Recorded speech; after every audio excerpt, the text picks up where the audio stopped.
Sr. Presidente, Srs. Deputados, também gostava em primeiro lugar de cumprimentar o Sr. Secretário de Estado e a sua equipa e agradecer também as respostas que nos possa dar.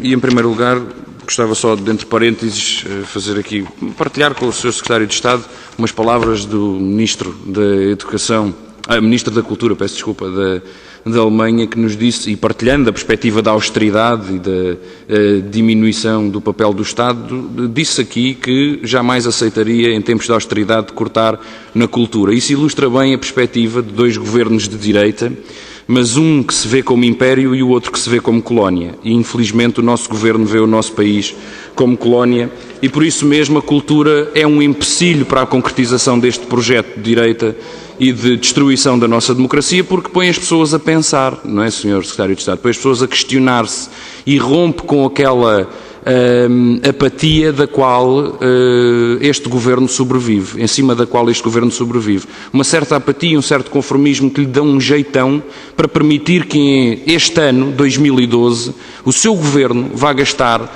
7.556 milhões de euros em juros e agiotagem, o que representa qualquer coisa como 70 anos de orçamento de Estado executado na cultura. Sr. Secretário de Estado, isso é bastante ilustrativo, não é, das prioridades deste Governo. Gostava, sobre a lei do cinema, de lhe deixar algumas palavras e algumas críticas, Sr. Secretário de Estado. Não é aceitável que, pela eventualidade de se alterar a lei, deixemos de cumprir a lei atual. Se eu souber que o Código da Estrada vai ser alterado daqui a um ano, não vou deixar de cumprir o Código atual e começar a conduzir do lado contrário da estrada. Portanto, o facto do seu Governo ter preparado uma nova lei do cinema não lhe dá, de maneira nenhuma, a legitimidade democrática ou legal para deixar de cumprir a lei que está em vigor. E é isso que está a fazer. E com que legitimidade vai o Sr. Secretário de Estado exigir às operadoras que cumpram a lei quando o seu próprio Governo não cumpre a lei que está em vigor?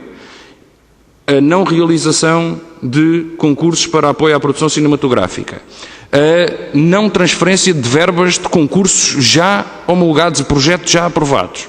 Há neste momento produções e produtores que estão com dívidas que assumiram por força de terem visto os seus projetos aprovados e que neste momento não têm como pagar as dívidas porque o Governo se retirou dos compromissos. Era engraçado ver o Governo retirar-se, por exemplo, dos compromissos que assumiu com as parcerias público-privadas, onde enterra milhões e milhões, e dizendo-lhes que não havia dinheiro. Não, é sempre só para a pequena produção, é sempre para a produção alternativa, para a produção independente. Para esses acaba-se o dinheiro e, curiosamente, onde de facto se gastam milhões e milhões, aí há sempre os compromissos a salvaguardar.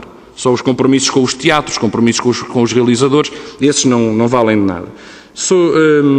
Ainda sobre o cinema, Sr. Secretário de Estado, que medidas é que vai tomar para garantir a viabilidade do próprio ICA? Que medidas vai tomar para garantir uma rápida direção política e administrativa do ICA, que atualmente, tanto quanto sabemos, está de missionária? E que medidas vai tomar para garantir a liquidez do próprio ICA, tendo em conta que é o principal interlocutor entre o Governo, o Estado e os cineastas?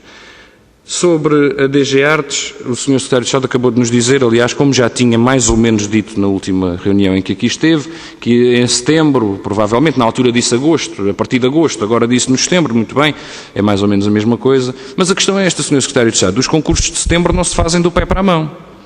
E o que é que já está a ser feito? E que divulgação está a ser feita? E que contacto com as companhias e com os grupos de teatro?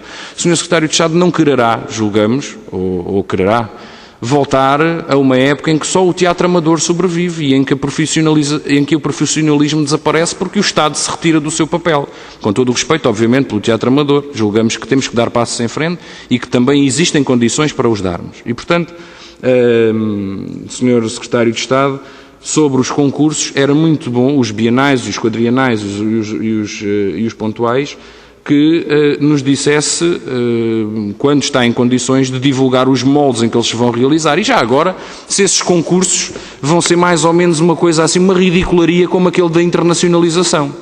Como aquela coisa de pôr 600 mil euros, algo como isso, na internacionalização, que ainda ninguém percebeu muito bem para quê, para internacionalizar e que tipo de internacionalização, mas vai ser uma ridicularia dessas e uma ninharia dessas, porque ou se vai continuar a persistir neste rumo de corte, ou se vai até fazer o que fez o anterior governo e já o seu governo, que é contratualizar verbas e depois a meio cortá-las. Portanto, ou se vai assumir a sério os compromissos com as companhias e com as artes em Portugal, ao contrário do que tem vindo a fazer até aqui. Gostava ainda, no minuto que me resta, julgando pela tolerância que foi dada a todos os outros grupos parlamentares e que conte ser igual para o meu, de lhe perguntar apenas...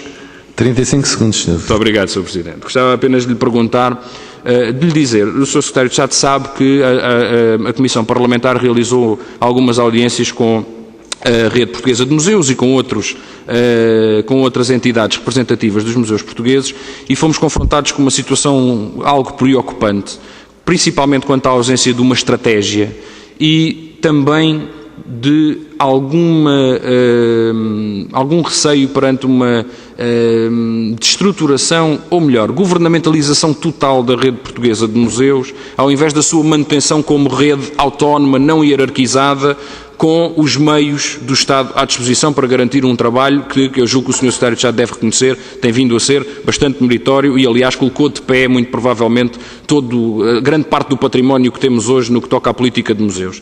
E, nesse aspecto, gostava de perguntar ao Sr. Secretário de Estado, porque na primeira reunião que aqui tivemos, coloquei-lhe esta pergunta e não conseguiu responder, de lhe perguntar qual é a estratégia e qual é a perspectiva política que tem da Rede Portuguesa de Museus. Se ela é um departamento da sua Secretaria de Estado, se é um braço administrativo do Governo, ou se, pelo contrário, adotará dos meios, ao contrário do que tem feito até aqui, com os despedimentos, adotará dos meios para que ela consiga cumprir o seu papel. Muito obrigado, Sr. Presidente, pela tolerância.